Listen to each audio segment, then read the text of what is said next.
Hi everyone. So just as a creative outlet, back in around the years of 2002 to perhaps up to 2004, as a purely as a creative outlet, I wasn't wanting to become an author. I did dabble in gay erotica literature. I've looked it up on Wikipedia. I didn't really know the term. I did until now. Gay pulp fiction. So yeah, I suppose it's a synonym for that. For me, it'll just be gay erotica. So the following screenshots I'm going to show you are examples of my writings that were published in free street press at the time that you could pick up at a cafe or a record store. And it was newspaper based or printed in form. And I decided to preserve it this way because, yeah, the original papers are yellowing and eventually will degrade. A couple of them you'll see a bit brighter in quality. That's because I did photocopy them in A3 size, but I didn't decide to photocopy them all. I thought doing it this way will suffice. So enjoy. I'm not going to comment over them or put a music in the background in case that's distracting for you. If you want to read them, you can pause your screens.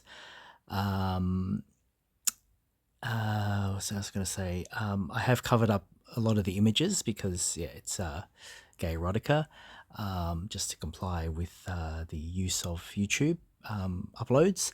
So, yeah, enjoy. So, here we go.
So, there you go.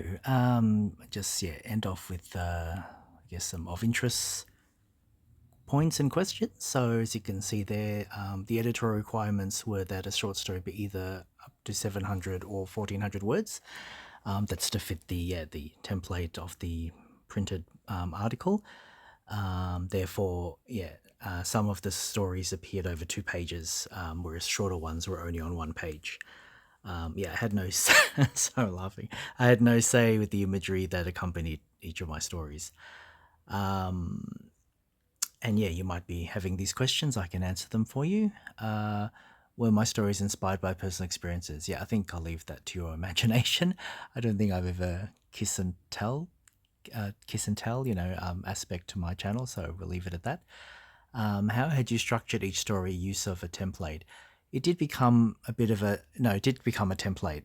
As you read even two or three of them, you'll see that the structure's similar. Obviously, there's a beginning, middle, and end. But if you ever watched the 1960s original series of The Twilight Zone, I based it upon that. You'll know what I mean if you've watched an episode. Basically, there's consistently a twist at the end towards the last one or two paragraphs. And also, just to add, it's a precursor. The titles that I use for each of the stories were precursor of similarly titled. Pretty much all of them, majority of my YouTube content, the titles have a pun element to them, or a double entendre, or maybe it's just a very slight sexual innuendo or some sort of innuendo. Very much comical based most of the time. Words that sound the same. What's an example of words that sound the same? Oh, yes, like wait and wait. So the how heavy an object feels in your hand. So weight, WEIGHT, or I had to wait for the bus. So time based, WAIT. So yeah, so I might have a title that I use now in my YouTube where it's actually meant to convey weight as in time, waiting, but I will use the word weight as in kilograms, or pounds, just to mix up the title. So, I had to wait for the bus. I would spell wait, WEIGHT, in that particular example just for comical effect.